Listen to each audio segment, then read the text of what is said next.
হাই hello' নমস্কাৰ welcome back to my YouTube channel creative অংকুৰলৈ স্বাগতম।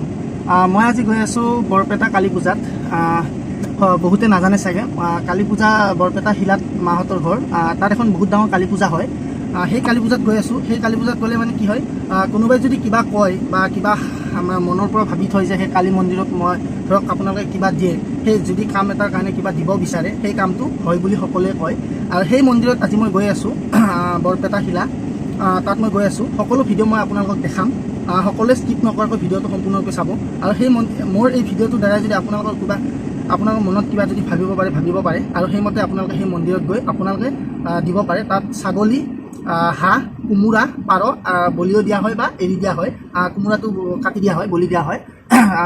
ছাগলী আৰু ছাগলী, হাঁহ, পাৰ এইবোৰ এৰি দিব পাৰে বা বলি কৰি দিব পাৰে। গতিকে আহক আমি ভিডিঅ'টো আৰম্ভ কৰোঁ। বলক আমি ভিডিঅ'টোৰ মাজলৈ যাওঁ।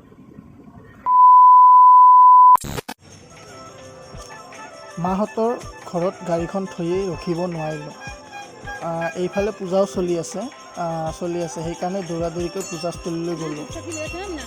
আৰু মই শিৱ মন্দিৰত গৈ সেৱা এটা ল'লোঁ। ভিতৰৰ ফালে সোমালোঁ আৰু শিৱ বাবাক নাচি থকা চালোঁ। ভালেই লাগিল, শিৱ বাবাই নাচি আছে। এইখন মাহঁতৰ গাঁৱত বহুত ডাঙৰ পূজা হয়। সকলোৱে মাহঁতৰ গাঁও হ'ল বৰপেটা শিলাত, 3 দিনীয়াকৈ অনুষ্ঠিত হয়। এই পূজাত মানুহে বহুত দূৰ দূৰৰ পৰা মানুহ আহে আৰু মনৰ যিবিলাক ভাৱ বতৰা থাকে বা মনৰ কিছুমান কথা, ধৰক বেমাৰ আজাৰ যি হয় ভাল হোৱাৰ কাৰণে এই পূজাত আহি বলি দিয়ে বা কিছুমানে এৰি দিয়ে। মনৰ পৰা যি ভাবিব পাৰে। আৰু আপোনালোকৰ কিছুমানে ভাবিবও পাৰে এই ভিডিঅ'ৰ পৰা। এইখনেই হ'ল মেইন দুৱাৰ কালী পূজাৰ। ইয়াতো এটা সেৱা ল'লোঁ। জানেই নহয় মানুহ বহুত, পূজা তথাপিও হেঁচি ঠেলি হ'লেও ভিতৰলৈ সোমাই গ'লোঁ আপোনালোকক দেখাবলৈ। কিবাকৈ ভিতৰত সোমালোঁ আৰু যিমান পাৰোঁ পাণ্ডৱক দেখাবলৈ আৰু এনেকৈ পাণ্ডৱে তেজ খালে।